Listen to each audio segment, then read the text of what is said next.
We put him on the map with this podcast. Did you? Yeah. Before you started, you were struggling. You were struggling. You asked me for about a year. You were struggling to reach the top shelf. Struggling to reach the top shelf in the back bar at the Balmoral. We took him from that place and put him on the map. Now he's part of the. You took me from LA with Rocco Forte hotels to places like the Cellar and Diggers. Aye, and now he's got like It's worked out alright. I've been here before. Aye, right. Angus, we've got our drinks, we've got our microphones, we're ready to rock and roll. You know what to do. Clap us in. Oh, that was a... Come on, clap us properly. Yeah. Clap us. Come on. Right. Give it a big. Welcome along to the Whisky Stories podcast with myself, Graham Colgar, and we are back, but we are not in our usual surroundings. We are not nicely placed between the bar and the gents' toilets in the Athletic Arms. No, we've gone literally up in the world. We are in the boardroom. We're in the boardroom, yes. For a couple of distinguished gentlemen like ourselves, Ross, we've made it to the boardroom with some fantastic views, albeit it's dark now, overlooking the Kingdom of Fife. Yeah, because we are at Port of Leith Distillery. Yes, we are. Technically, to keep Chris Weir happy at Eden Mill, technically this is our second distillery podcast recording. However, this is a working distillery, and the last time, albeit Eden Mill has jumped massively since we were there, Angus. Yeah. It was a hole in the ground, effectively, when we visited last year. I think almost a year ago. Almost exactly a year ago. But we're at Port of Leith Distillery. We're joined by the main man himself, Ian Stirling. Ian, how are you? Very well indeed. Pleasure to be here. Welcome to the boardroom. Thank you very much. I can only imagine the conversations that have happened in this room since the beginning of the foundation of Port of Leith Distillery. But it's great to be here. We've got, Ross, what you ordered these. You told us that we should have these in front of us. What are we drinking here? I'm lucky enough to have visited the distillery bar before. It's an excellent bar. This is your table whiskey highball. So I'm assuming it's with soda, a nice bit of lemon. Table whiskey. It's been an amazing product and a fantastic success for the brand. What is table whiskey? And then, well, what is table whiskey? Well, it's Paddy and I always had this idea that we'd want to make something called table whiskey, and you get table wine in France, and the idea that you'd have something that was unassuming, really approachable, really easy to drink, and it didn't have any pretensions to it. We actually just came across this amazing stock of North British, single grain, matured mainly in New Oak casks. We mix it with a bit of stuff that's also been in ex-sherry casks, and it's just the most delicious, easy sipping, drinking whiskey in the world. And that's a blend. No, it's a single grain. It's exceptional value, Yeah. and it looks fantastic. Pick a bottle up at all my whiskies. Pick a bottle up here at the distilleries. Table whiskey. It's in a wine bottle. And it just looks fantastic. Drinks very well. Yeah. Have it neat, great. Have it in a highball. That's lovely. Very refreshing. Absolutely. You won't get sad drinking it. Just after what we needed from climbing all those bloody stairs to get up to this. So for people that don't know, Port of Leith Distillery, unlike any distillery we've ever visited, which we're going to get a wee walk around later on, which will be really exciting. I think we might, yeah. This distillery is the only vertical distillery now, really, malt distillery in Scotland. Macmira was the only distillery I knew of that was definitively vertical before this. So really different, and we're in the city centre of Edinburgh. There'll be people who would argue that we're not even in Edinburgh anymore. The city of Leith, I guess, is the way a lot of people would view it. The city centre of Edinburgh doesn't have a coastline, but we're in Leith. I took the tram. Angus, I did take the tram as well. Did you take the tram, Ross? I was in the one behind you, I think. My driver took me down. Oh, yeah, that's great. Brilliant. But great. We're literally on the shore front of Leith, and it's as I say, I was here when it was light, and there were some fantastic views. But a really interesting distillery from our point of view, because one of the things we've talked a lot about on this podcast, we've championed Edinburgh as a whiskey destination. We've talked a lot about that, mainly because we've never really had the time to get out of Edinburgh, so we've really had to sort of do that. But some great whiskey bars, some great whiskey history that a lot of people forget, and of course Leith being a very prominent part of that history. But it's a distillery on effectively our doorstep, Yeah. and that's one of the main things. We wanted to try and say we as I say, with the exception of Eden Mill, we've never done a distillery trip. Yeah. No. And I feel it was a crime that for so long you couldn't do a distillery tour in Edinburgh. Yeah. North British is an industrial site. It's not meant to be pretty. It's meant to be a working Yeah, yeah. distillery. Really. And before Holyrood, of course, we've had Holyrood on the podcast and at Port of Leith, there was never something for your tourists to do. They were getting the shuttle bus out to the magnificent Glenkinchie. That was really their own Which only you built. option. Which I did build. And it was, Glenkinchie was actually, for a long time, it still says in the bottles, known as the Edinburgh Malt. Really? Which is obviously quite fun now, because now we've got 2 distilleries in Edinburgh. Well, that's interesting. Yeah. So, 3, we got Bonington as well. well, Bonington as well, of yeah, course. absolutely. Well, so Ian, talk us through, first of all, you're the man who sits at the top of the board table. You've mentioned Paddy as well, so I take it Paddy. Don't worry about that. You are co-founder. so- Co-founder of a distillery. So, first of all, talk us through, how did you get into whiskey first? Yes. Well, I guess going back quite a way. So straight out of uni, I started working actually in PR originally, but then I ended up in the wine industry. And it was sort of around that time, began tasting my first whiskies. And Paddy and I, we shared a flat. Paddy was going into accountancy. I was going to the wine trade. And we used to just buy a bottle of whiskey for the flat, and drink and chat and talk about it, and it was normally whatever was on offer in Sainsbury's, nothing too smart, but basically just began to get quite into it and talking about it. And then I think it was Paddy's girlfriend bought us both a tasting at Milroy's in London, and that really got us going. Really? And that slightly sort of elevated standard of whiskey, and then we started paying to go to some of these ourselves.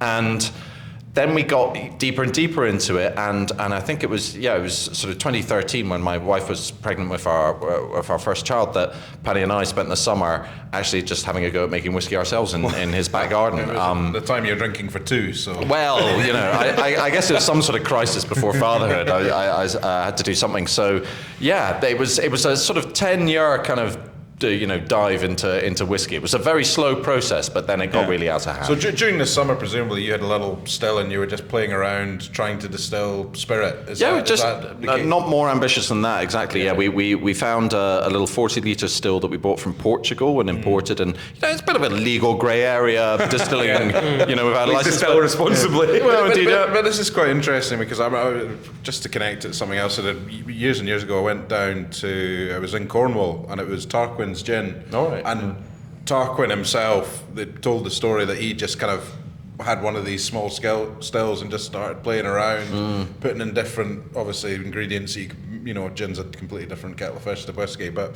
in terms of kind of flavourings, you're putting in all sorts of things you can pick in the countryside. And he was just playing around with that, and it took him kind of a year to get where he wanted to get to in terms of thinking, right, I can actually do something with this now. This is. Well, I mean, we'll probably be able to come on to it. How do you buy a still from Portugal? But his was also a Portuguese still. I know, but my question is... Just online there, the website, basically.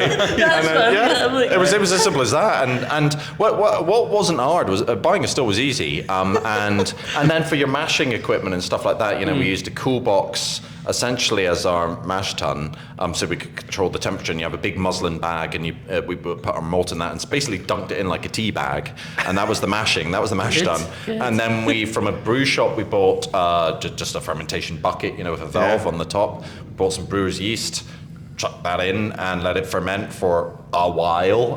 Days, let it go. Trying to, I think it was over a weekend basically, and left that opened it up and went, well, God, that smells awful. And then got it into the still, and we set up the still. I remember in his back garden, we would a well ventilated space basically, and we had to get a gas burner underneath it, and I had a little thermometer inside. And if you come to the distillery, you can see all this. We use the equipment to sort of explain how whiskey's made, and just started distilling, and it was first of all really exciting, really good fun, very difficult because there wasn't much information out there as to how there's not many books like Home Distiller or anything like that. Funnily enough, there was one. The Bootlegger's Guide. Well, but literally from America, there was some guy, like a moonshiner. Yeah, exactly. So there are a few things you could find there, but we were cobbling, info together, and then we did a few batches basically, and I remember the first time we got some spirit. spirit, and I was like, okay, you taste it first. I was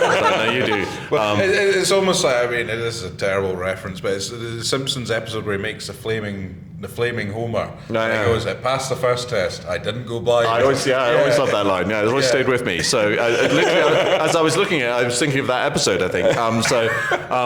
But I think the main thing, we didn't make anything that you'd ever want to drink in that process, but it taught us so much. Yeah. And actually the key thing that it really taught us was the distilling bit was relatively simple. The parameters were quite simple. You need to sort of, collect the spirit within certain temperature margins, but it was the fermentation bit that was actually really quite difficult. Yeah. And there were all sorts of questions we were asking ourselves, like what temperature should it be at this stage? How long do we ferment for? What yeast should we use? And all this stuff. And we'd by this stage been on a lot of distillery tours. Like, we were really into whiskey. We're like, no one really focuses on this bit, but this is where you're creating the flavour, all the flavour that's going to be distilled into the spirit. And so we began to think, God, if we could make our own whiskey, this is something we could really lean into, this fermentation piece. And so that was the first sort of, grain of the idea. And the other bit being, by this stage, I guess, we're in our early 30s. I mean, maybe I was 30, and we're in London, but both of us were kind of wanting to get back home to Scotland. And I was in the wine industry. That's not an easy thing to do. Yeah. And so we were going, there isn't a whiskey distillery in our home city of Edinburgh, the capital city of Scotland.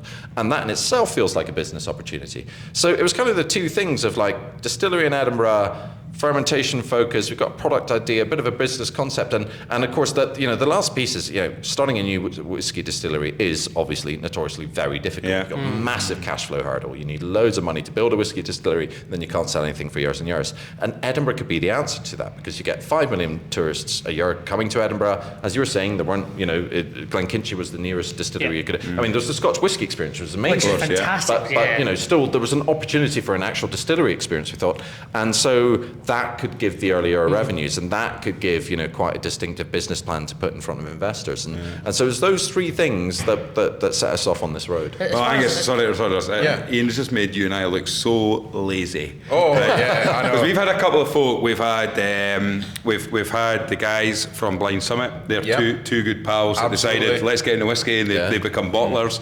We've had George and Rachel, who are a couple. We've had Woody and Megan, who are a couple. They've become bottlers. Yeah. We're best pals, similar to Ian and Paddy. We just thought, I sod that. We'll just pick up some microphones. We'll just start a podcast at the back of our passion for whiskey. But I mean, it's true. When you think about it, I mean, that in itself, we've had a lot of people, we've had a lot of bottlers on the podcast, and you talk to them, and a lot of the stories have been very similar. In fact, I think James and Jamie at Blind Summit, they looked at, they did look at a distillery in New Zealand. I think. But they decided against it. So I mean, that in itself as a jump is massive, because you could look at, similar to us, Angus. Yeah. To a degree, and Ross as well. Imagine if I had a friend. Well, I know. Well, you've got Fraser Souness, which is probably why you ditched him as quickly as possible. But the point is, so that is the top level to decide to go to, right? Where you can say, right, let's look at the whiskey industry. I like whiskey. There's a potential business model there. Where do you want to fit in? And you just go, boof, let's start distilling and build a distillery. That's massive. A fascination with production there. It has to come from a fundamental itch that's like, okay, I actually need to do this myself. Yeah. Because I've been to loads of different distilleries. I think I want to say even Dornoch, which is the smallest distillery I've been to, I think they bought their stills from Portugal too. And actually did produce Portuguese still, but apparently very easy to get online. But I think it's really interesting to go, yes, it's interesting, go to different places. Oh, you've went Oregon pine, or you went for a long fermentation. What would I do? And even if you're new to whiskey, even if you've been learning a lot about whiskey the last year, even if you've worked in whiskey your entire career, see if I win the Euro Millions tomorrow, if I win 200 odd million, I'm going to give it a go. Everybody's got, absolutely. You really? Ask yourself that. Would you like to start a distillery? No, I'll tell you, if I won the... Kilgimmer's distillery, somewhere in Fife. Well, if I won that money, I'd be bonded warehouses. And you know, because as I've said before, warehouses make me horny, and that is... the picks in the gold rush. Yeah, exactly. I'd be saying, bonded warehouses. But going back, what's very interesting about what you were saying there, and it leads on, and it's very topical from last week's episode, where Stephen Woodcock on from Glenturner, and his career has been made, he's become almost like an industry expert from what he was talking about on distillery character.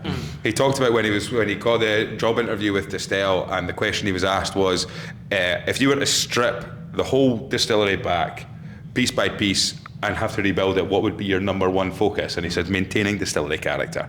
Talked about Inchgower, all these things that through his experience through working through the Bell's distilleries with Diageo, etc.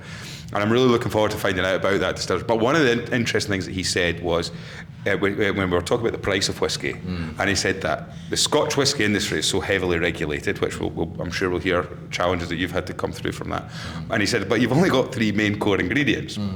So really, it's like, how can it's what you can do with that process that's different. And hearing what you're talking about with the fermentation, and because we and yeast strains and barley strains. Everybody says water, yeast, and barley, and most of the established distilleries talk about our water. How often do you go to a distillery? Well, I guess go to loads of distilleries, and their tour script says, and that's where the yeast gets fed through. And that's what that's it. That's the yeast part done. Yeah. And there is no conversation about it. Even barley really has been quite an edgy thing for new distilleries to start talking about. Oh, we're not using Concerto anymore. Diablo's the king. Golden Promise, and all the rest of it. And people really trying to experiment and seeing if this does make a difference in 10 years' time. Well, then we can say we've done it.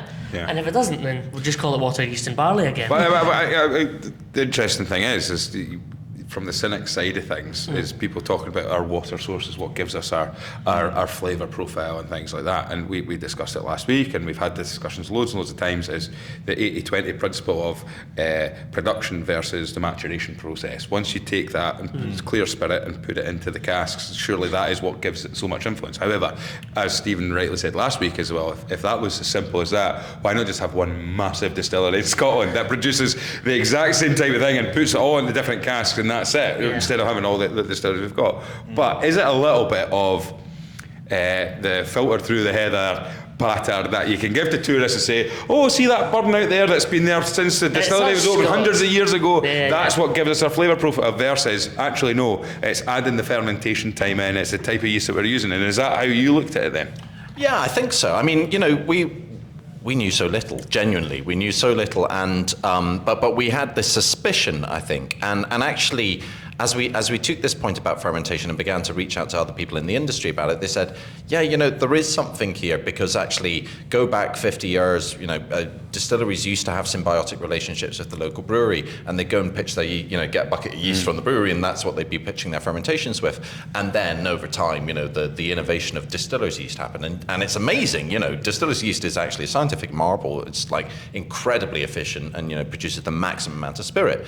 But there's an argument that potentially that's caused some sort of homogenization in terms of spirit style. So it was actually people in the industry who were really encouraging us with this and going, there is something here. And it was actually, we ended up at the door of Heriot-Watt University and sort of outlined this to them, and they're like, we really want to explore this with you. There's a research program to be done here, and so with their help, we actually managed to get this funding from a body called Innovate UK, and embarked on this 3-year research program with them, where we took all these yeast strains, some of which were normally used in wine making, some in brewing, some in sake production, and over the painstaking process created scores and scores of tiny samples of spirit with individual fermentations and distillations of each yeast type to see what different, and it was amazing, because same barley, same fermentation temperature, everything the same except the yeast, and the variety of flavour in the spirits was just extraordinary, completely different. And where did, I take it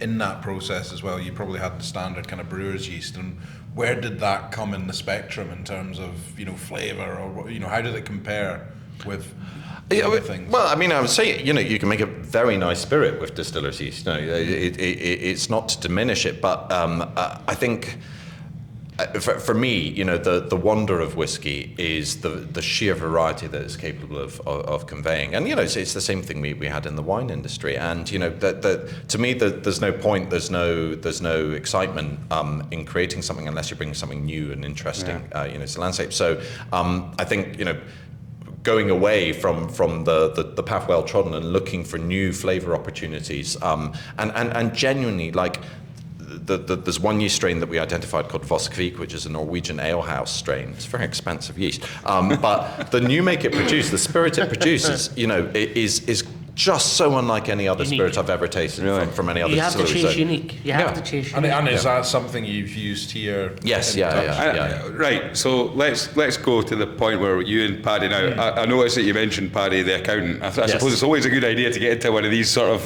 business ventures with someone who already has an accountancy Absolutely, background. But better than that, actually. Paddy had started off training as an accountant, but then he'd started working for various tech startups. So he worked for a taxi app, and then for YPlan, and then he worked for a company called WeWork, you might have heard of. Yeah. And he actually became finance director for Europe for WeWork. So Paddy was doing really well in his career, but more importantly, he was working for startup companies, so he was learning how to start a company, and going through that fundraising process and all these different things. So I on the other hand, having come from Majestic Wine, I worked for this London merchant called Roberson Wine, where I was just given the job of a lifetime, like really, long rope to hang myself, to go off and I was basically representing wineries around the world, selling their wines into Marks and Spencers and other retailers in the UK, but also to importers around the world. And so I was learning how to sell drinks, but also how to create brands and all these things. So the two of us were actually picking up the skills that we thought could make a go of this business. And it's actually, really, with these ideas in our head about Edinburgh, fermentation, tourists. One day I was having lunch with my biggest client at the time, who was a guy from China who was ordering container loads of wine from me, and we'd had lunch, and then we got talking about future ambitions, and I said to him, well, what I really want to do is build a whiskey distillery in Edinburgh. And he went, oh, I'll fund it. I was like, oh, all right, Excellent. yeah, great. I was like, okay, and so I phoned Paddy and I said, that whiskey thing, I think I've got a guy who'd invest and make it happen. And Paddy was like, shit. So he was actually just going on holiday at the time, and he spent almost the whole holiday putting together a massive Excel sort of business plan model for how this thing could work. And that set us off, basically. And so is that original big customer who invested in you and in Paddy, is he still involved in the business now? No, he totally vanished. He never invested. Generally, he But it gave you the confidence. Investors appeared. But him saying that gave you the confidence. I will be forever grateful to that guy. So with him behind us, it's crazy. So this is probably 2014 maybe by this stage. With him behind us, we had £10 million. So we found a site actually quite quickly. Not this one, but another one about a half mile away. And we appointed an architect, and we had a contractor, and the Scottish government was getting really excited about what we're doing, because this investor was also getting involved in renewable energy and stuff. We ended up at a dinner at Edinburgh Castle with Alex Salmon and all these people. God rest his soul, eh? Yeah, well, indeed, I was crazy. It was like we were going, what's happening here? This is what we're going to do. And then it was not long after that dinner that investor just stopped answering our emails. But we were like, oh well, but we've got a great business plan. We've got a site. We'll find another investor. And actually, not long after that, through my wine work, we found a trio of investors from Southeast Asia again who were going to back the project. But then we lost the site that we had because we'd never really had it, and a house builder got it. And then we lost those investors, and we were right back to square one. And by that point, it was 2015. And then it took us a long year to find another site because we had no money behind us. And was this still... This site is really unique. For Yes. people that have never been to the distillery, you are on the water, as in you can go out the distillery doors, take three steps to the left, and you're in water. Yes, yeah. And We're not floating, but we're nearly. I've actually since learned never build anything this close to the water. It's a nightmare. But you live, you learn. I think I'd spoken to the economic development team at Edinburgh Council, saying, I'm trying to find a site to build a whiskey distillery. They said, have you spoken to Ocean Terminal? I went, no, because I don't want to build a distillery in a shopping centre. But then the owner of Ocean Terminal sent me this site, so just have a look at it. And I looked at it, and I was like, that is absolutely perfect. It's tiny, but it's 20 metres away from the Royal Yacht Britannia, and they got 300, almost 400,000 visitors a year. So we knew that business case to investors would make sense, and that got us in business. Just at this period of time, we're going back a long time now. When you start looking at 2013, 14, years, 15, that's a long time with 10 years. You're still obviously working. I imagine. So you're trying to do this. You're trying to juggle this, and of course, I'm assuming your wife, who was pregnant after when you bought the stills, the still, and we're doing it in the back garden. You're now juggling children. Yes, jobs, and also all of this at the same time. Yeah, indeed. It was sort of. Well, to be honest, I'd get into work really early and build our website and stuff, and then do my job. And every weekend we were getting up here, to meet with land people or whatever it might be. So. And was it always going to be? Because I know that was it always going to be Port of Leith? Because you're the way that you're talking to the business, I'm assuming you started a business, because Muckle Brig is a business brand, a business that you guys are that own the Port of Leith Distillery. Yeah. So yeah. I'm assuming that the Port of Leith Distillery was never the dream. It was the distillery was the dream in Edinburgh. Yeah. But was it always going to be called Port of Leith, or did it happen to be Port of Leith Distillery because of where the location is? Yeah, the evolution of that, I think it began that it would be in Edinburgh, and then it became quite clear after a while that Leith was going to be the opportunity. I think number one, Leith at the time was still a site that had the brownfield sites where you could hope to build like a brand new industrial facility. It also had that connect. Britannia actually being here was a massive help. In terms of like the visitor draw. But then, of course, the more you dug into it and you found out the incredible whiskey heritage that existed here, all those three things together meant we honed in on Leith quite quickly, actually. And it was actually one of our earliest investors one day. I was talking about Leith, and he went, it will be the Port of Leith Distillery. And I went, oh yeah, that's a good name. Yeah. I told him actually a couple of years ago, you came up with the name. He didn't realise it at the time, but yeah, that really stuck with us. So. I mean, I have to say, and I don't want to give too much away to our listeners and what have you, but I have one hire on appeal from school. So you got one hire on appeal. And when I was at school, my parents, who paid for private education, they were very disappointed when I left school with one hire, which I got an appeal, and that hire was in geography. Oh right, there we go. One of the projects I actually worked on, which would have been 2005, was the regeneration of Leith. Oh right, yeah. And when you look at it, and for people who over in America or whatever, and you're looking at Leith as an area, we've talked a lot about Leith. We've had with a lot of people, Glenmore Spirits, who started at Leith Whisky Row. We've had Woody and Megan, they're Leith Woven. Peter from Woven, they're Leith based, and Leith has a very rich history. And but also what people maybe don't understand, and I'm really showing my school work that I was doing here, because it stuck with me, was the regeneration project. Leith was, for better or worse, it was a dump up until late 90s, early 2000s, and Angus also sat beside me in geography and probably also got that higher.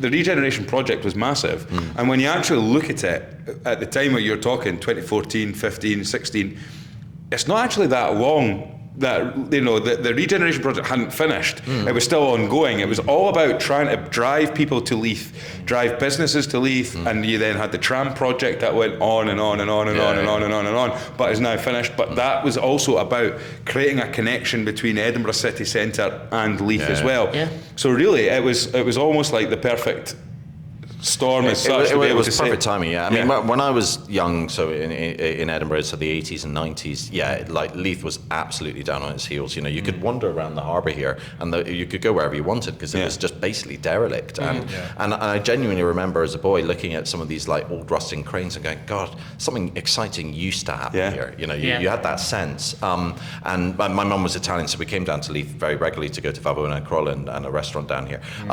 But when I came back to Edinburgh, so I lived in London for 15 years from university until we came back. And when I came back, it was just transformed already then. Like all these creative businesses that had set up here, it had such a buzz to it. And actually, it was amazing as we started sort of trying to establish ourselves. Like we ended up working with so many other companies in Leith, because they were right here on our doorstep. So collaborative. It's a collaborative. Well, it's a very big community. People are very proud of it. Yeah, Leith.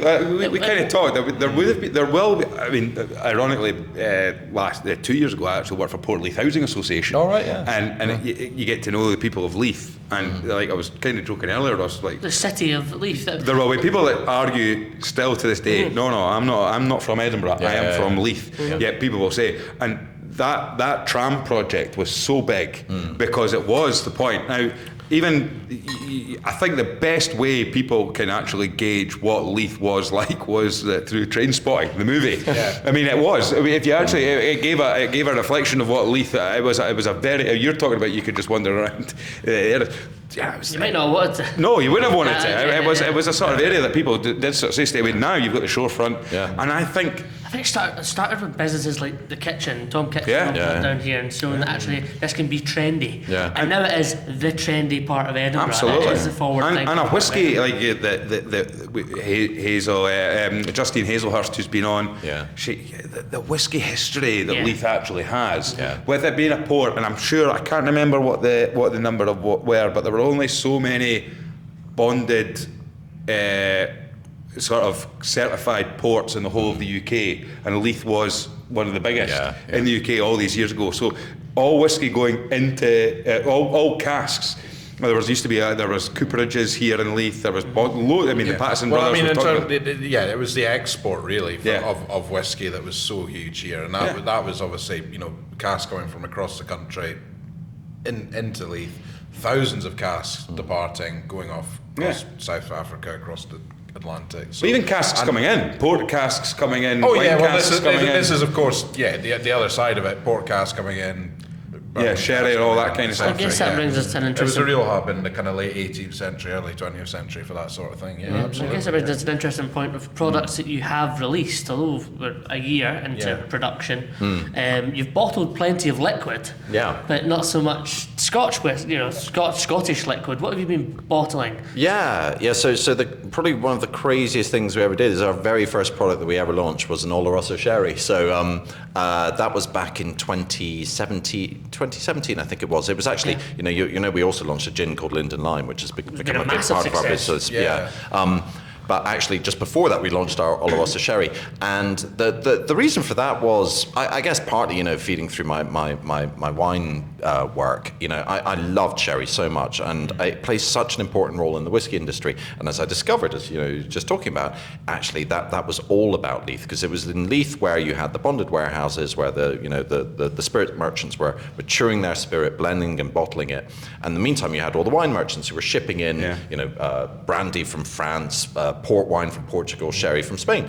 And the merchant would take their cask of sherry, decant it into bottles that were made locally at the Leith Glassworks, and then the whiskey merchant would go, I'll take your empty sherry cask and put my spirit in it. And it's in Leith where really the whole practice of maturing whiskey in sherry casks emerged. Yeah. And we thought that was an incredible story to tell, and is this something you've kind of tried to recreate really, where is the liquid sherry that you've bottled coming out of casks of whiskey that you will then produce go into, or is not it quite? No, I wish it could be as neat as that. I really do. In the 1980s, they changed the law so that all sherry has to be bottled in Spain. But the idea for us was, rather than in the future buying sherry casks from just a broker where you're just getting any old casks without much sort of knowledge where they come from, we would create this direct relationship. Find an amazing producer making amazing wines and create a lifelong relationship with them. And they will appreciate that their product is not the byproduct for the cask that you're going to buy. Yeah.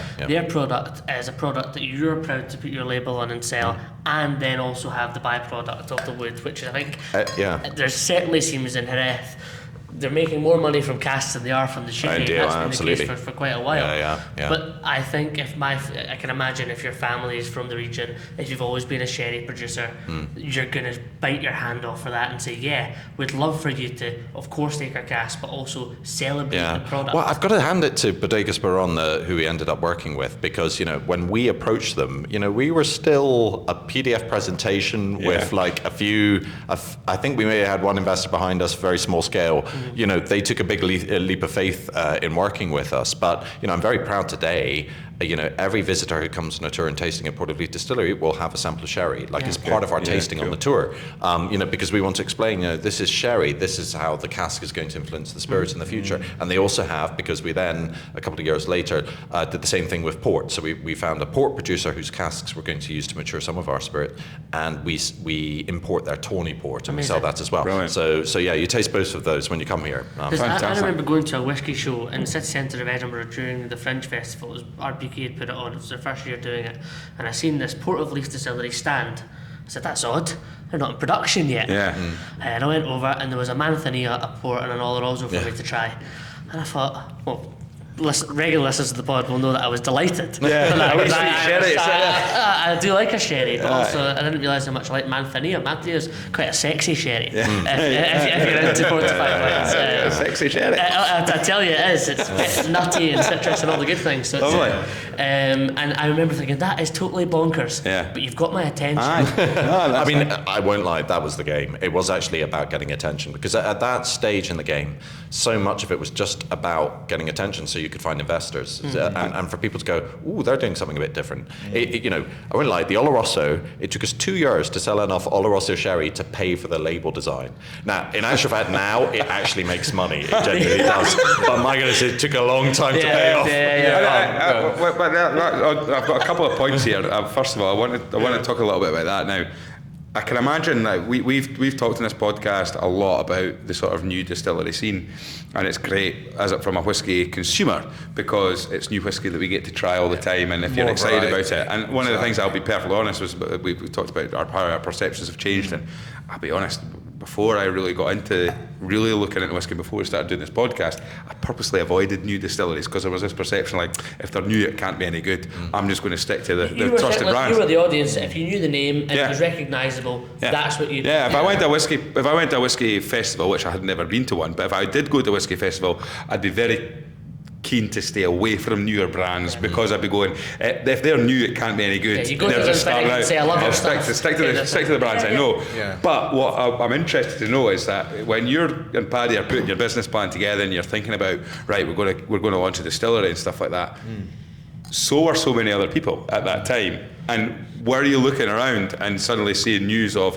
so-and-so's just opened a new distillery, and going, shit, that's another new distillery that's open, and there's another distillery here, was that a challenge as well? No, not at all. I think, partly I'd come from the wine industry where, in Bordeaux you have thousands of producers. Now it's a different game, but I was still like, at the time, I guess there was 120 distilleries in Scotland, something like that. There were more distilleries in New York State alone than there were in Scotland. Producing whisky. Now, volume-wise, Scotland was a lot bigger. But in terms of brands, in fairness, America's having a bit of consolidation in that regard. But I felt there was it didn't take that long in the Scotch whisky world before you started hitting the edges of it. And I thought there was definitely scope. And actually, there needed to be a new wave for Scotch whisky, because if you go back to 2010s or around then when Paddy and I were getting into whisky, it felt like everything that was happening exciting in the whisky world was happening outside Scotland. You're having this distilling boom in America, new distilleries opening in Southeast Asia and Australia. Won the World Whisky Award, everybody goes, oh my goodness, how good is Japan, etc. All this stuff, and Scotland, which still had amazing whiskies, but it was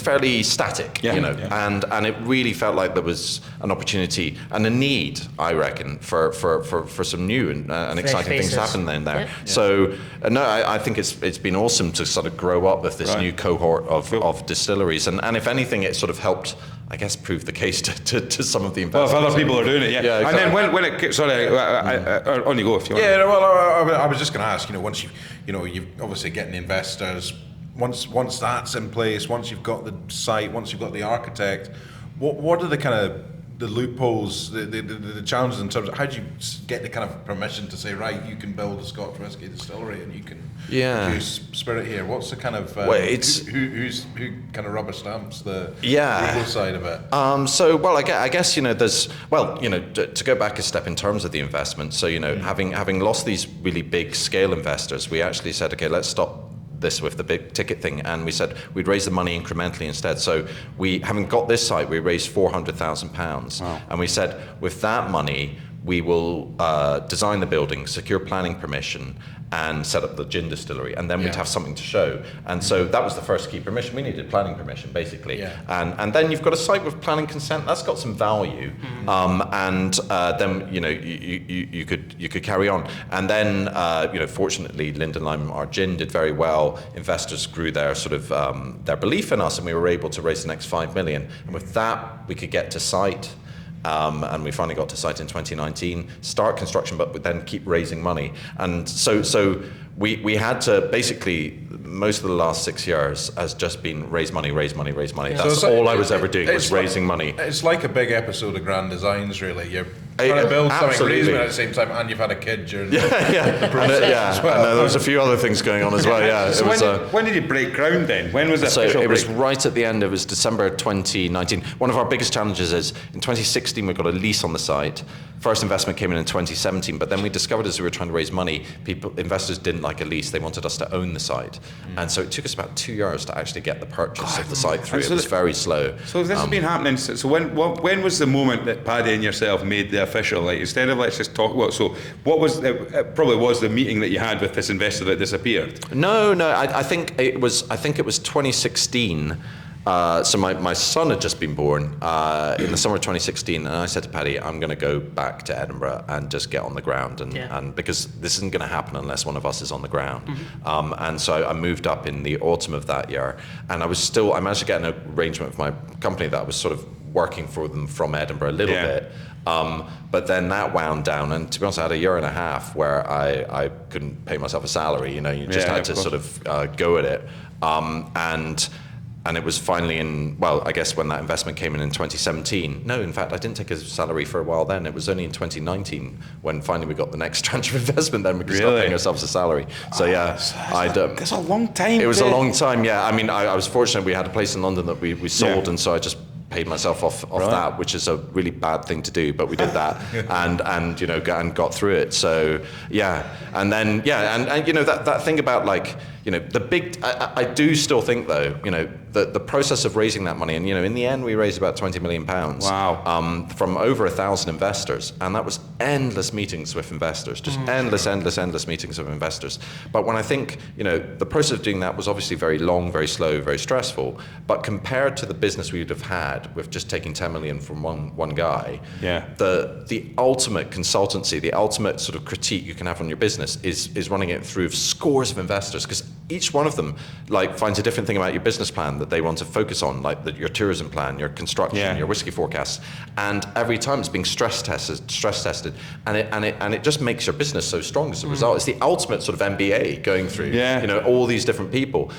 So it was very long, it was very stressful, but it was invaluable in the end, I think. And I think if there's one thing that's really strong about our business, actually, it's the cohort of investors we ended up with. They all had to see this is a long-term investment. It's long. It's growing trees, and they're in it for they got on board with the vision. They love it. They're incredibly supportive, and they're just so much fun to work with in that regard. So And what was that like? You're talking about each person honing in on that, but what is the selling point when you sit down in front of somebody and say, listen, we're thinking about we're going to build a distillery in Edinburgh, and there'll be so many different things that you can hone in and focus on. But what is, if you can remember when you're sitting there going, we have the sort of moment where someone might be sitting backwards, sitting there listening to you, and then you say, was there a particular thing you said where an investor might go, okay, and sit forward a little bit and go, I'm interested now. Was there something about that? Well, I think there's a very clear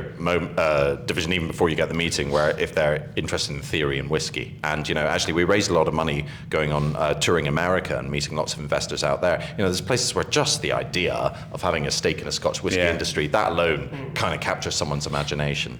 But then I guess we were very fortunate to be raising investment during the whiskey boom. Diageo share price was going up like that, talking, and so we were able to paint quite a positive economic picture about, Scotch whisky and its fortunes, and you're able to say, well, honestly, we told investors we're not looking to build this business and sell it in 5 years. We want this to be a lifetime investor and grow and grow and grow it. But you also use in your deck, you sort of show previous examples of people who've sold distilleries, and you're able to go, well, Ben Riach, et cetera, was sold for this, Bruichladdich for this, and so they get an understanding of, well, I'm investing in a business that currently values itself at 10 million or whatever it is. It has the potential one day to be worth this much because I've seen that happen elsewhere. And so they can see, I'm going to put in £1 and hopefully get 10 out. We're really looking forward to getting into the details of production and what makes the spirit unique and show your enthusiasm and why you've made this distillery, how you've made it. But you're in the location, we're talking about Leith and how accessible it is now. Glengoyne for a long time was the most visited distillery in Scotland because it was the most accessible from a major city. There you go. I mean, it's mad, eh? And you can, and that's 45 minutes out of Edinburgh, Glasgow city centre, isn't it? You're going to have to wait. Yeah, you got a minimum 3 years. Maybe you wait 10 years for a distillery releases their first whiskey. This place is going to be so busy. Every August, how often do you run tours? What's the plan for running tours? I mean, we're 7 days a week now. And they're every hour, aren't they? They're pretty much every hour. I'm speaking to the people at reception. And then the weekends it's every half hour. As an education centre and as an advertisement for the Scotch whisky industry, there's going to be people that come here as their first whisky experience. Yeah. And that's so exciting. Well, Stuart, from Torrevieja, we talked about this.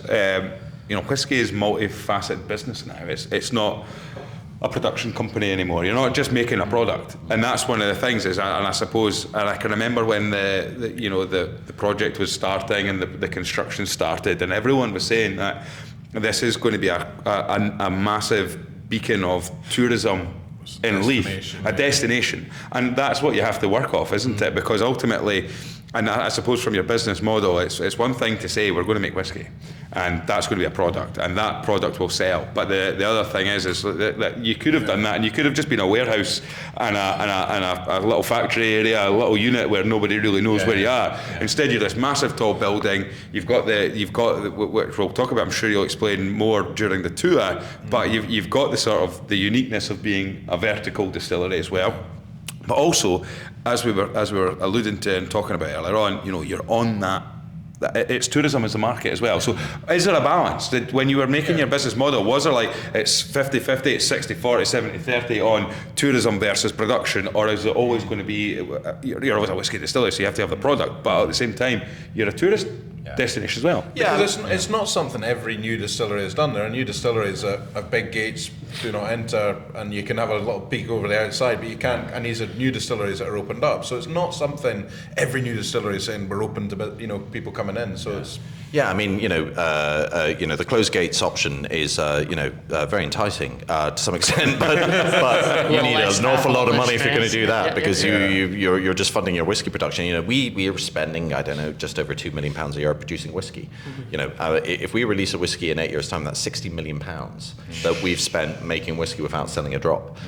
So you need another revenue stream in our instance, because we're not billionaires. The tourism thing, definitely, part of it is profits that you can plow into whiskey production, so it's efficient like that. And you obviously we did our best guess in terms of, okay, this location, Britannia there, 5 million in Edinburgh, we think we'll get this many, they'll spend this much in the shop, we'll have a bar on top, etc. And you kind of forecast like that. I mean, to some extent, that income is going to be capped at some point. Yeah. There's only a certain number of people you can feed upstairs, only a certain number of tours you can actually facilitate in here. So it will get capped at some stage.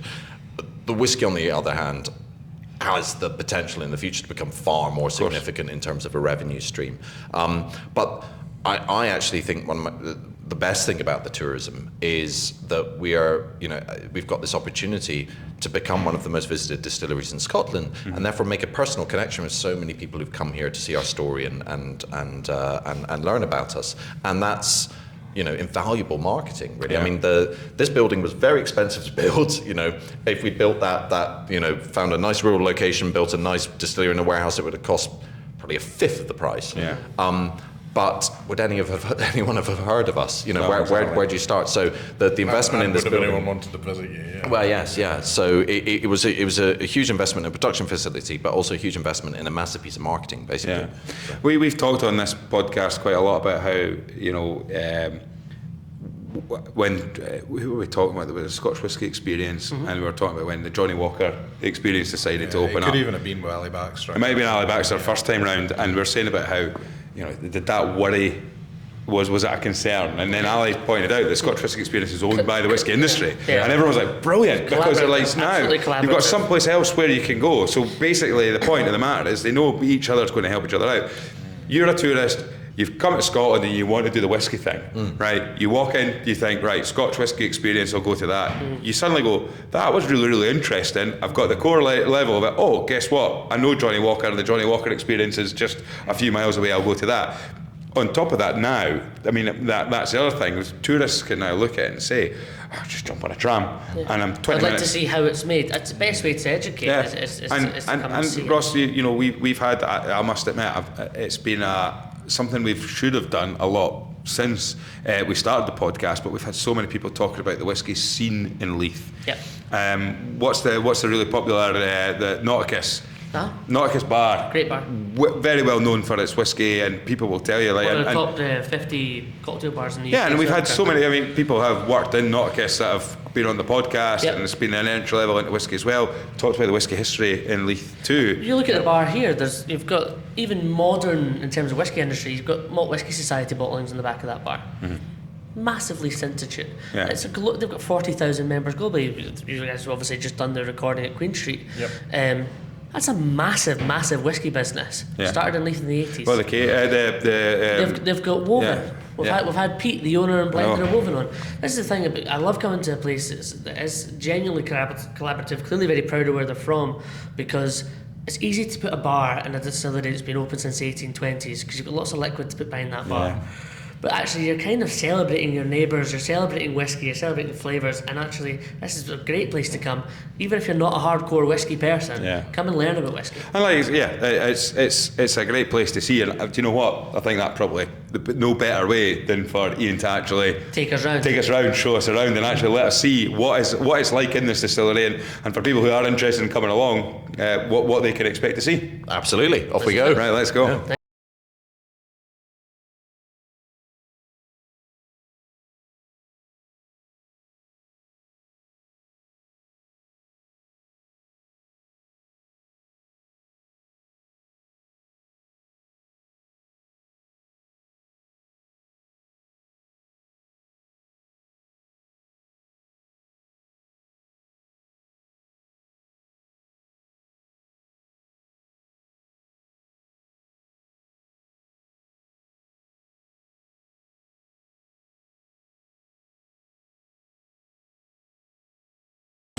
So Ian, this is the milling floor of the production, and I'm looking down with these mesh floorings, and I'm starting to get a little bit of vertigo because you suddenly realise how high up you are when you look down the way you can see everything below us. Yeah, some people really do get the heebie-jeebies in this room.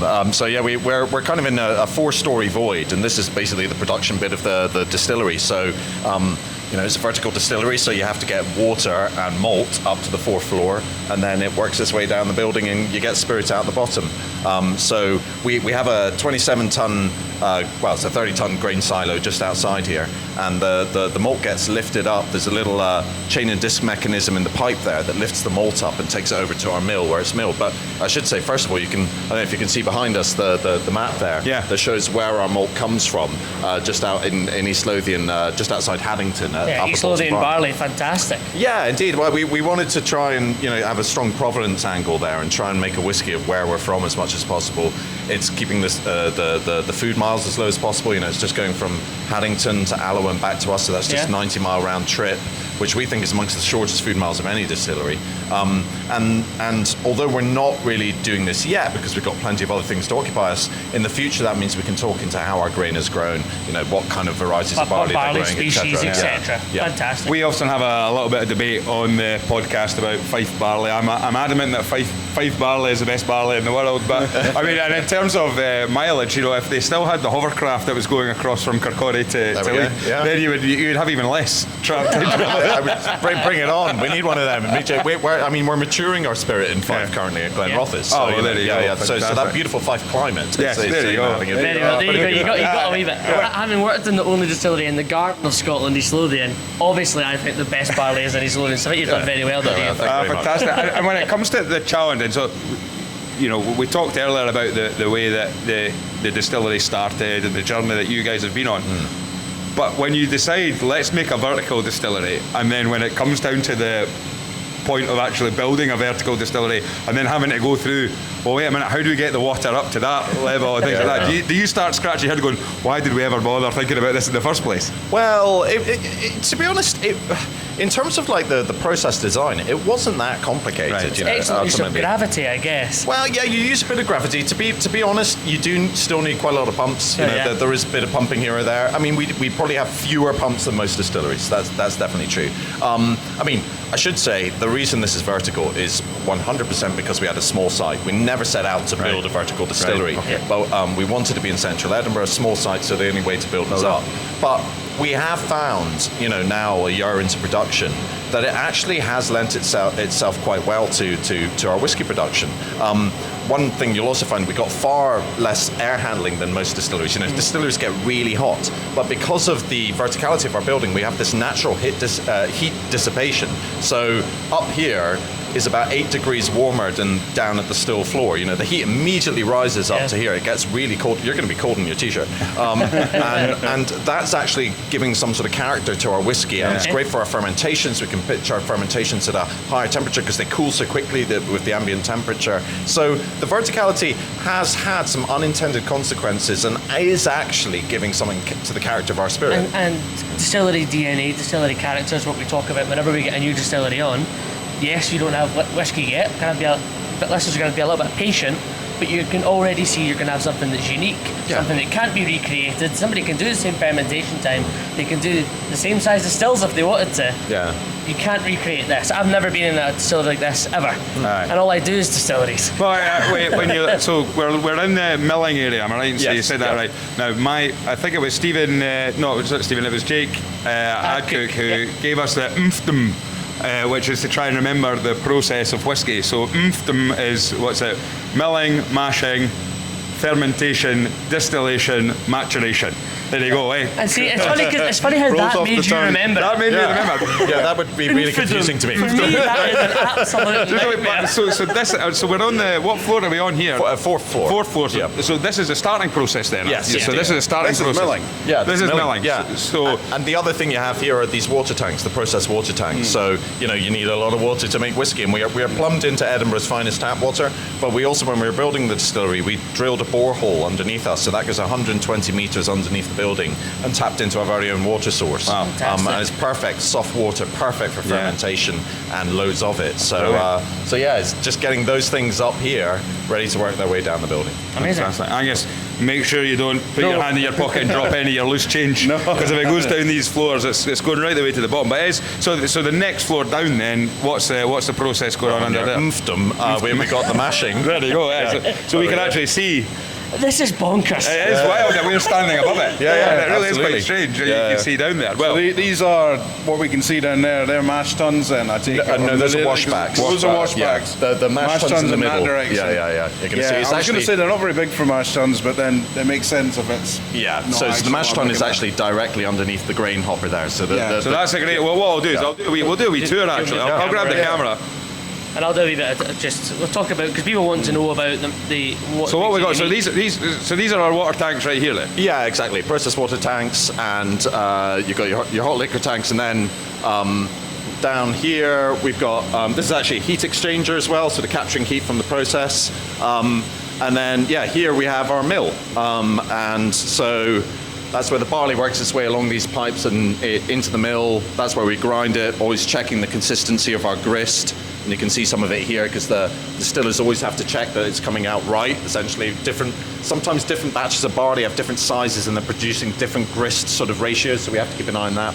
And then it gets stored in the hopper here, and you can see at the moment we have 1,513 kilos of malt of grist waiting to be dropped to the floor below. This is where we actually really do use gravity. That just drops so that just down. drops right down there. Yeah. And that's where barley there. Into the mash tun below. So there we go. And that's our floor for the people who are watching. You can see all the way down. Well, if you like verticality, if you come around this way, so this is where you really get a sense of it. And this is where, if you do have vertigo, you really do get the heebie-jeebies. This is where you can see down to the stills. That's a couple of stills. Yeah, What the hell? on the ground floor. Isn't that amazing to look at? Yeah. That is fantastic. quite Yeah, for someone who does suffer a little bit of vertigo, it is. I'm not scared of the heights, I'm scared of falling down them. That's the main thing. Yeah. Don't worry. And this here is another water tank, I take it? Yes, yeah, exactly. If tank, I'm yeah. quite honest, I never remember which one's for what, but they're all water, basically. Yeah. So. Do you have a different one for the stuff that comes from down below, or is it all going to the same no, place? there is a blending sort of tank to sort of blend our tap water and our. So you blend your tap water water before you make the whiskey? Yeah, basically, yeah, exactly. But yeah, you don't have to worry about falling. One thing I could say about this building is it's insanely strong because it's having to put up with all these forces of like tons of liquid moving from one side to the other. Yeah, lots of things moving, when vibrating. Exactly, yeah. Well, when you actually think about it, when you look at the flooring that we're standing on, and you're thinking about not just the weight of the tanks and equipment, but with the weight of the tanks and equipment when they're full. Yes, as well. exactly. So, we had the recent storm. Pronunciation goes against me. What was it? Storm Ewan? Ewan? Your Galic's better than mine, Aye. Any damage or did the distillery survive okay from that? No, I mean, we were a bit worried, but to be honest, where we are in Leith, we already get battered by the winds anyway, so it's been pretty much stress tested as far as it can possibly be in that regard. Now, instantly, we've dropped down a level. We've only come down a few flights of stairs, and as you mentioned, with my t-shirt on, you're feeling it. I'm already noticing a massive difference in the temperature already, going one floor down. Yeah, it's quite striking, and you'll feel it a lot when we get to the stills. I mean, I think it's one of the coldest still houses in Scotland. Yeah. It's busy. This floor is busy. Yes. You filled the space very, very well. Yeah. What kind of capacity are you looking for as you're filling spirit right now? Obviously, the final product's a few years off. Yeah. And I don't know if you're planning to kind of gradually get yourself in there, but how's it started this first year in terms of production? Yeah, so, well, I mean, here we have the mash tun, which essentially sets our capacity to a large extent. So you've only the one. We've only the one. Which obviously for a lot of people would go, that's very different, but again, it's a different distillery. Well, I guess so. Yeah. It's. I mean, we knew we were always going to have a limited capacity. We didn't want to be massive. Yeah. There was a real sort of quality over quantity focus, I guess, for us. And so you saw there was 1,500 kilos of malt upstairs. So this is a 1.5 ton mash tun, ready for that. And so with that, we decided, and it was a tricky thing to sort of figure out in the startup phase, but how much whiskey do we want to make? And in the end, 1.5 ton mash tun, 2 shifts a day, 7 days a week, that can produce 400,000 litres pure alcohol. Right. So, roughly speaking, that could equate into 1 million bottles, roughly a year. So that's basically our volume. Yeah. So, and I guess Edinburgh is a city that has, this is going to be so busy with the tram stop, and we'll go into why this has been such an amazing success before the whiskey, because of what you guys have got here and the location you're in. But artisanal spirits are in demand in a city like this. And so if you produce an artisanal spirit that you can come into the city from all over the world and pick it up that day and take it back over, it's amazing. It's a great opportunity. How long is your fermentation here in the distillery? Well, it depends on the yeast strain a little bit. So great answer. That's different straight away. And don't ask me which yeast strain That's okay, wants that's exactly okay. which fermentation. But I think that's been a real learning process for me, actually. I mean, during that, we started out making whiskey in our back garden and learning a lot from that, but my gosh, we knew nothing, and it's been, even in the last year, seeing just the difference, for example, the rake speed in our mash tun makes to the character of the spirit that we're creating. But, with fermentation, there's a bit of an orthodoxy out there amongst, the newer distilleries that long fermentations are good. That's going to make a good whiskey. Fruity character. Yeah, and you'll find distilleries saying, we distill for 100 hours. Yes, exactly, yeah. Whereas, in fact, the truth is a lot more nuanced than that, is what I've discovered. Because, different processes happen during the phases of fermentation. And, at some point, the yeast stops working. And at that point, it begins to die, and you get yeast autolysis, and that creates specific flavors in its own right. So different yeasts have different lifespans. They prefer different temperatures, different fermentation times, and you really need to get to know them and discover, what fermentation time is giving you the spirit character you want. The key thing for us is we definitely put flavor quality over efficiency. We're not looking to for the sake of efficiency to have a fast fermentation, but if it's making a better spirit, we will have a shorter fermentation. And it also sounds like you're open-minded to do that kind of risk, experimenting, play with barley species, play with yeast species. That's something that you've mentioned already. Yeah. Not often when you come to a distillery do they say, Well, it changes depending on what we use. Yeah. It is genuinely artisanal. You're trying to do something a little bit different, which is interesting. I'm assuming it's almost always got to be liquid yeast because of the way this is set up. No, so we are using rehydrated yeast. Dried yeast, yes, dried yeast, yeah. In fact, the two key strains that we're using, so we do use a distiller strain, okay. But then beyond that, we're actually using two brewing strains of yeast. Yeah. And that has, so we buy those dried. It has quite a significant impact on cost. A standard M strain distiller's yeast is about £8 a kilo. One of our brewing strains is about £40-50 a kilo, and the other one's £130 a kilo. So never.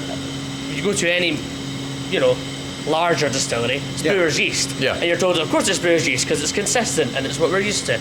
But this is a bit different, and that is obviously a massive sacrifice for you in the long run.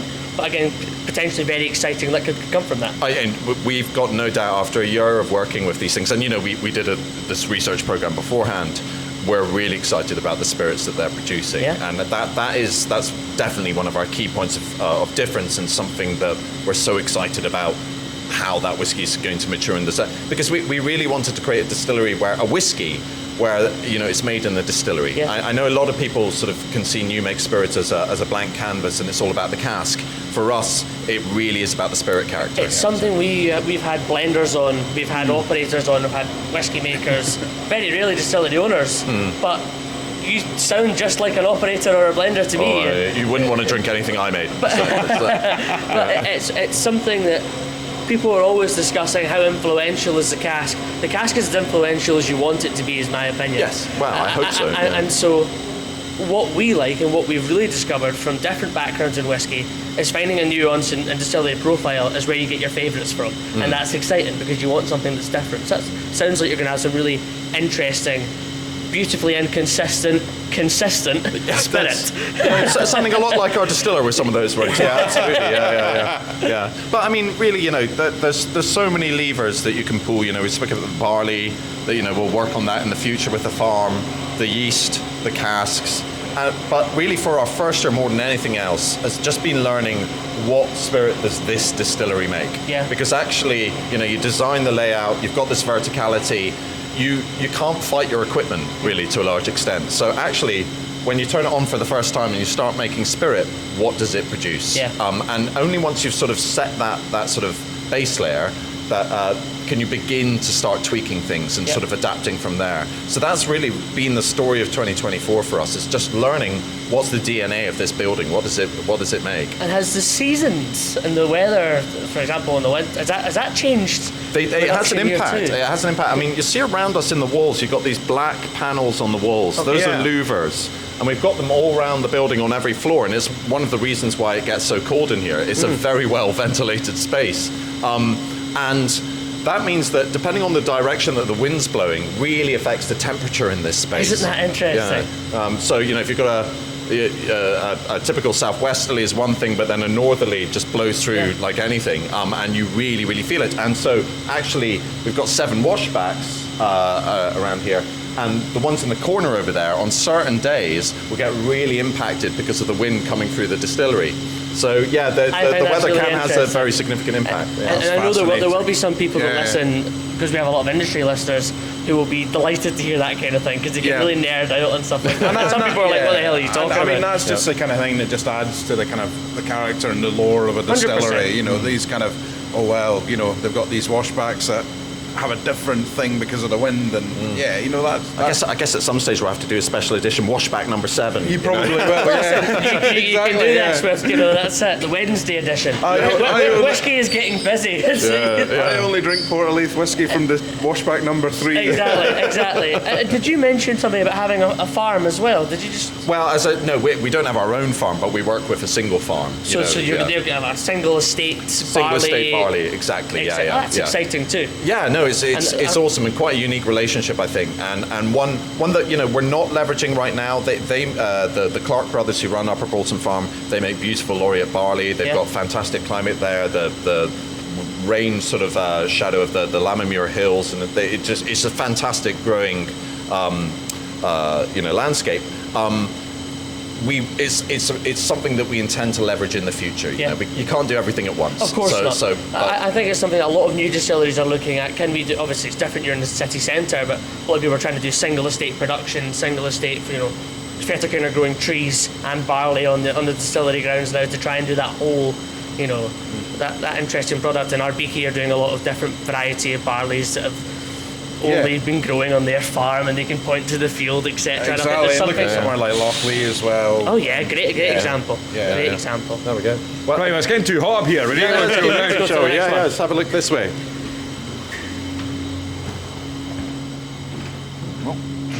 Well, I mean, you can just peek in there. This is our lab. It's not looking quite so exciting at the moment.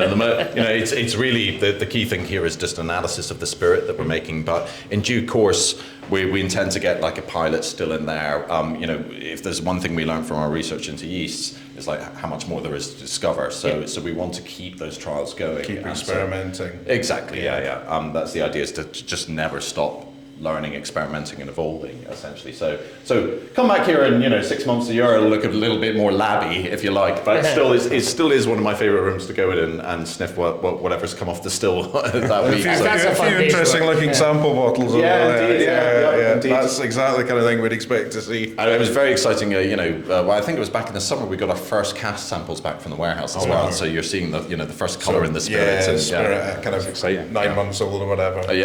6 months at that stage. I mean, we're getting on to 9 months. Exactly. In fact, might be long before we have our first 1-year-old. So it's there we go. It's very exciting. Yeah. So now another 2 stories down to the still floor. So. We should say, as fantastic as this content is for everybody that's watching and listening, you have to come down to Port of Leith Distillery. It's so easy to get to, you have no excuse. Well, it's so easy to get to from the centre of Edinburgh. Well, yeah, but from exactly, Edinburgh's easy to get to. You get to Edinburgh from anywhere in the world, Angus. Waverley tram from the centre and you're right here. Yeah, tram straight from the airport. Also, hey Rocky, hi there. So here we go. We're on the first floor, and this is the still room. Hey Cole. Just a wee camera crew with me. There we go. Oh wow. So here we are on the still floor. So there is still action going on right now. That's and how quite much colder cool. is it down here, gentlemen? It is much colder. And I'll be honest with you, right? We've talked about this on the podcast before. That still is actually working, yeah. Was it Stephen Woodcock? From Glenmurray, yeah. Well, he was talking about tapping the stills for pressure. That's a very old school method. What I think is really interesting, if you came here 5 years ago, your distiller operator would say, what the hell is on those stills because of the glass doors? This is something that really wasn't done until the kind of new age of these distilleries in the last kind of 5 years or so. But what a genius thing to do for your tour. Somebody can actually see, to actually explain how it still works to people that don't drink whiskey. Well, if you're listening to this podcast, absolutely. If you're listening to this podcast, you need to go onto the YouTube channel. Absolutely. Because you can actually see what we're doing here. You can see the still, and I've suddenly just realised that I've found myself on. I've been very open and honest about this. This is one of the first distillery tours I've ever done. I mean, the last distillery tour I did was, God Almighty, probably the Grouse Experience. No, the Grouse Experience, which is now Glenturret. It used to be called. But I wasn't old enough. I was nowhere near old enough to have a dram. And the most exciting thing at the time, and I do apologise for anyone at Edrington that's listening, was the keyboard on the floor that you were able to jump on. That was actually my first ever distillery tour as well. I mean, it's one of these things where we were talking earlier before we got recording, was basically that my dad worked in whiskey, but not really worked in whiskey, but he at the time through the 80s found whiskey really, really, really boring. And one of the things that we've already talked about is the fact that this isn't just a working distillery, but it's also a visitor centre. And I think at the time through the 80s when my old boy was working there, whiskey was for being made. It wasn't for people coming in tourism or anything like that. Indeed, So one of the things that he said is, you've been to one distillery, you've been to them all, you've heard one doer guys talking about this is where the mashing's done, Nowadays it's such a big thing, and as Ross has just said there, we've got we've got stills here with glass fronts, glass panels on them. So, and was that by design then? Is that so that for the people that are on the tours can actually see this happening? I mean, it's not unhelpful as well for the distillers to be able to see, what stage it's, how it's frothing up, etc. In fact, at some stage that froth's going to reach the upper window there, and that's quite useful. They want to make sure it's not, rising too high. So actually, windows have a use, certainly. But there's nothing like being able to come in here and see it bubbling away as a visitor as well. But just going back to the point Graham was making, I think Leith Distillery, to big you up, is almost a perfect example of if you have been to a distillery tour before, you haven't seen it all, because you are undeniably different from any other distillery I've been inside. And I think as well with other modern distilleries, sometimes you kind of see the exterior of the distillery, and some of them try to kind of hark back and they play on that history, whereas you're just kind of unapologetically modern here, and it's glass, it's steel, totally. But it's just 100% as kind of you're not saying, right, this is how a distillery should look. You're saying, that's how it can look. Yeah, I think that's always a temptation with a new distillery to try and look old. Yeah. Although you never thought about putting a little copula on the top. Well, actually, we had a few people suggest it, but we never set out to build a vertical distillery, but we definitely set out to build a modern piece of architecture. Yeah. We wanted the building to reflect what we want to be as a company, definitely. So, And so your stills, where have your stills come from? So these were made up in Elgin at the Speyside Copperworks. Because I see the Speyside on the door of your wash. Yeah, exactly. Yeah. So it's now actually been. I think they've been bought by Forsyths, the main still manufacturer in Scotland. So for people that don't know, how long does that take? There's a massive waiting list for stills at the moment. Well, I think we were lucky that we came in as sort of a window in between that, because I think. Oh, there we go. I think. Macallan had finished, and that was a massive project that just soaked up so much stuff, and Forsyths was focused on that, and so they couldn't do anything else, and all the other manufacturers were busy. But we seemed to fall in this window, and actually the stills were made way before we got the building finished. In fact, they were just sitting in their yard and going, "Are you guys ever going to pick these up?" And we're like, "Well, we're getting there. We're getting there." The construction, was complicated. So they were. It was one of the easier bits, actually. Genuinely. I mean, one of the key things about our stills, I guess, for anyone coming here, compared to most stills you'll see, is we haven't lacquered them up. We haven't made them look pretty. No. And that was a very conscious decision. We everything in the building. It's really about the whiskey and how we make it, and we wanted that sense. And actually, I just love the honest look of the stills. Because there's not many distilleries that don't. I mean, Bunnahabhain's the other example. I say their stills are mocket. They look really dirty. Yeah. They look well seasoned, and these look well seasoned for a new distillery. But it gives that authenticity. They're stills if you've not seen them before. We've got condensers as well. Yeah. Line arms are not very long or too dramatic. So again, we're not increasing copper contact too much. But a really interesting big boil ball on your wash still as well. So not a spirit still. Not a massive spirit still here, but this boil ball, often people maybe know it from the Old Poultney distillery. If you look at the bottle of Old Poultney, that just increases that copper contact and gives you lighter spirit. So really interesting to see from a lowland distillery, whether we can talk about regions, whether we think that relevant nowadays. You'd think a lighter, sweeter spirit, you want a wee bit extra copper contact, and that'll do that for you as well. Interestingly though, the way we've actually run this is that we actually run this still quite fast. Okay. So we run it hard, and as a result, even though we got that boil ball and that increased copper contact, it's quite fast. And so that is achieving quite a medium-bodied spirit for us. And the most exciting thing for us is we're finding this oiliness in the spirit. Yeah, which just is that sort of alchemy you didn't know was going to happen, but it's there. And that's been the big revelation, I think, from the last year. And listen, I'm a massive advocate for texture in whiskey. If you can chew a whiskey, you're on to a winner. And then the Spirit Safe. Now, this is the most unique-looking Spirit Safe I've seen, because it just, it's not copper. It's not No, indeed, yeah. Well, again, we thought it was a bit incongruous, with everything about the building to have your normal sort of Victoriana spirit safe. Yeah. So this was literally designed by our operations manager at the time, and just to be as sort of minimalist and utilitarian as possible. And yeah, we love it. In fact, the glazing up here was actually done again by one of our distillers because we couldn't get anyone to make it for us. So he just made it. A homemade spirit safe. Yeah, to some extent. Yeah. No, it is. It's a beautiful thing. And I mean, just seeing the spirit flowing off there is absolute magic to me. It's so incredible to see. Yeah, well, that's an accomplishment in itself. It's a massive accomplishment. It's lovely to see, isn't it? I imagine that's been a long time coming. Well, to think that you started from a back garden. Yes. And here we are looking at it. I mean, it's quite incredible. Yeah. And one last question: do you have a set filling strength to cask here, or are you quite happy to shop and change? Yeah, I need to check exactly. We do have a set. I think we're filling.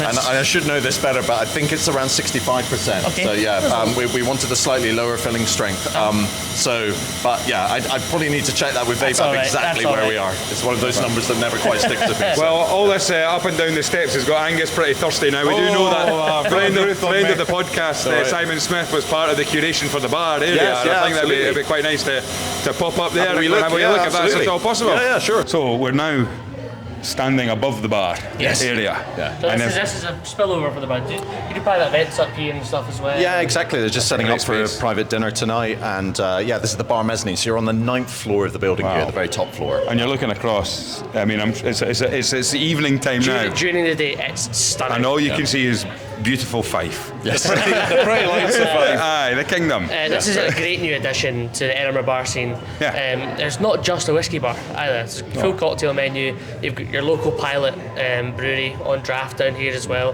Like, I love this place. Yeah. It's on the other side of town from me. Yeah. But if I'm in this area, I have to come here for a drink. And friend of the pod, as I say, Simon Smith is part of curating this bar. Yeah, not only created this bar, but he set out. I remember him talking on. I mean, keen listeners will maybe remember this. That he set out to kind of provide when he created the bar, it was all about young spirit.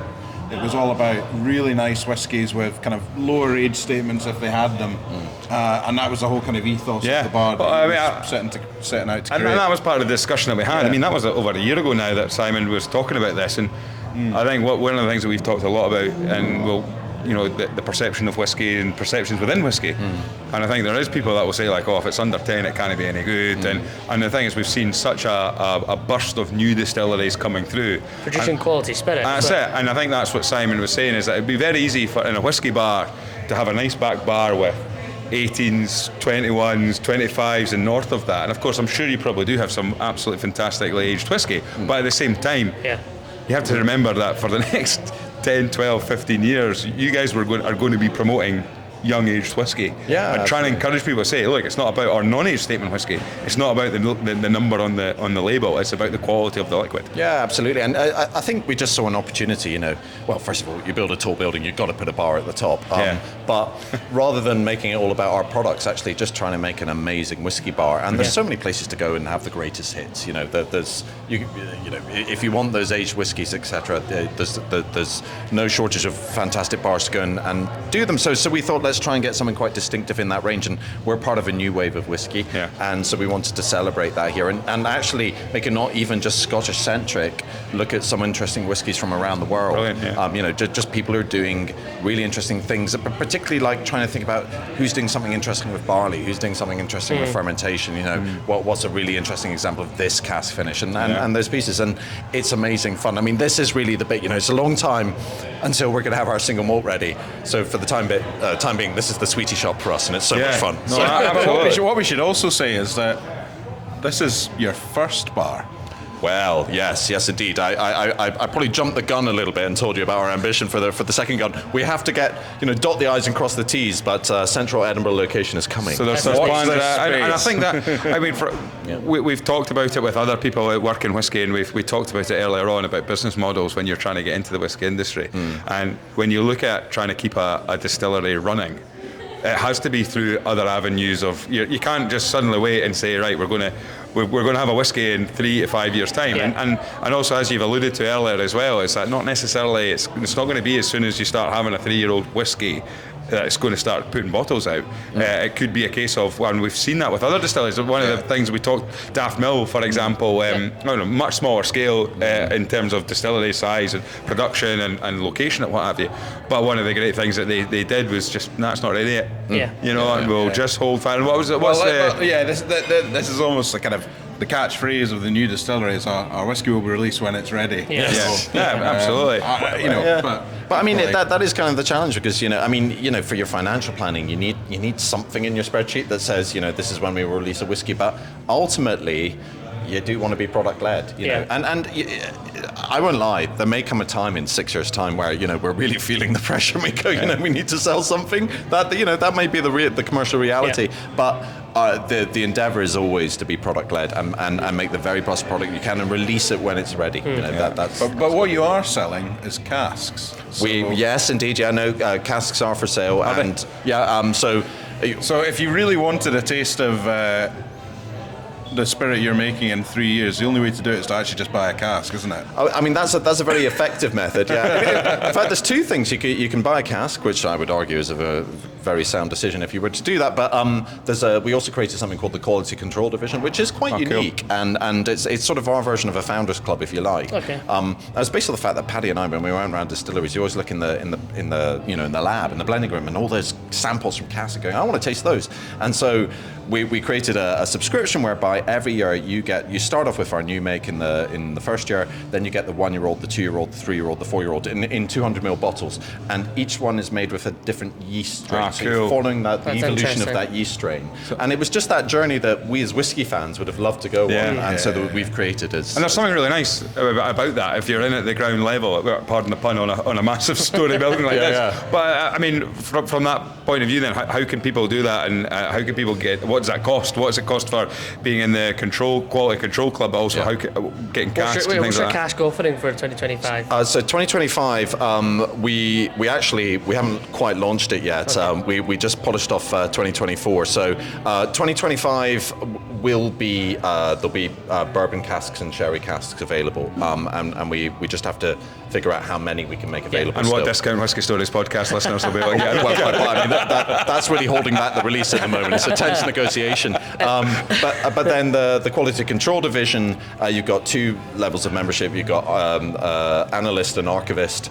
Analyst is 500, archivist is £900, but that's an 8-year subscription. Okay. And actually, it's all. Genuinely, and I would say this, it's very good value because you get an 8-year discount off all our products, and in the bar and in the shop and the tours. So and we actually bring everyone back to the distillery every year for a tasting as well as the spirit matures. So it's a private tasting with our distiller. So it really is kind of an insiders club. And genuinely, one of my favourite things is getting all the QCD members together and doing that. It's because they all really deeply care about what we're doing, and they're passionate about it. It is like all the people who care as much as you do in one room. It's amazing. And it does help. I mean, I've done it myself with Lindores Abbey, and previously done a little bit of stuff with Glenwillis Distillery as well. And you suddenly see that buy-in model, and people suddenly from all over the world and we've talked about it on the podcast a lot about how people can have an affiliation, how people can hold a distillery close to them. Chuck Kerr with Glen Talkers, Cam with Glenfiddich, and Drusilla Milton Duff. David Lines with Glen Geary on the Facebook group and stuff like that. There are people who, and so if you can get somebody who buys into the distillery at the very beginning, and we've said it before as well, we're living in a great world right now in the whiskey world where there's nobody alive that tried Springbank went, I can't wait to try that at 10. Whereas now we are getting to live through the next generation of whiskey distilleries that are being built. And it's great, and it's so much excitement where you get to say, right, try and you make spirit at a year old. Let's see what it's like 1 year. That's really, really exciting. To then 3, 5 and what have you. And it's really, really exciting. But we are getting that stage as we are fast approaching the end of the podcast where we have to do our What 3 Drams feature. All right. Any 3 whiskies that have any type of story or meaning to you, we are standing in your whiskey bar as well. I wonder if there's any on the back bar there. Yeah. But Ian, tell us, what is your first dram of your What 3 Drams? Okay, right. I guess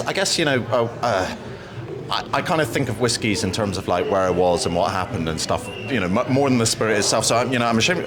Well, I hope it's okay that my first whiskey is actually an Irish one, because it was actually it's the first whiskey that was ever given to me. My first job out of uni, I was working in arts PR in London for like West End shows, and this producer, I'd like work for her, and she was Irish, and she said, good job, Ian, thank you so much, and plumped this bottle of Black Bush on my table. Yeah. I was like, ooh, what's that? That is literally the first time anyone had given me a bottle of whiskey, and really probably the first time I ever contemplated drinking whiskey. Yeah. And so it always stays with me, and I was just so taken with the bottle, and I think something ignited at that point. So it's very adult the first time somebody puts a bottle of whiskey in front of you. It's like you feel grown up. Yeah, so something about it. That's our second Irish whiskey on the What 3 Drams. Oh, excellent. Second to Powers.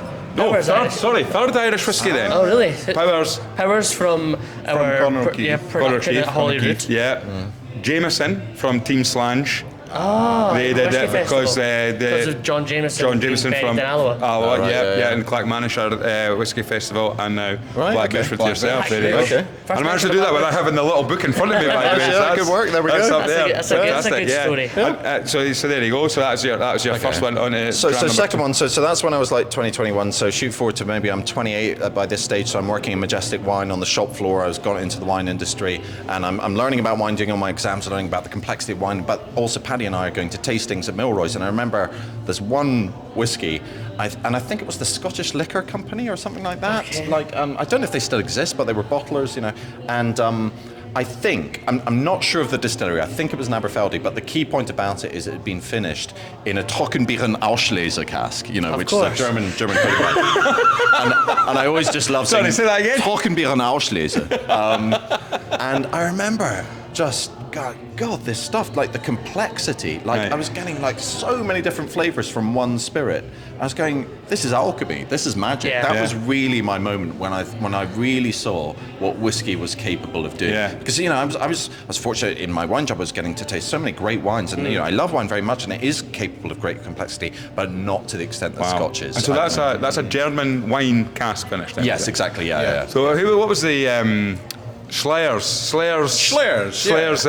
distillery, Bavarian distillery that we kind of ran into the kind of promotional stuff in the summer in Munich, and we did get to sample some of their whiskey. Yeah, but I mean German wine. You've mentioned you weren't in the wine industry. I don't think that was finished in wine casks. But I mean it must be. It's another an interesting area. We've had blueberry Lithuanian blueberry wine. We've had some good whiskey and some bad whiskey on this podcast. Right, yeah. I think it's what you're trying to Was that not Lithuanian blueberry wine? Malt Lithuanian grain whiskey perhaps. Finished in a blueberry wine cask. Gosh, that's niche. We didn't have the moment that you had with that. Yeah, that's definitely not legal in the UK. But it was a thought-provoking product. So that was your first moment where you realised. yeah, that was a real moment where a bulb went off in my head. And one more time, Majestic Wines then, so that's again very early.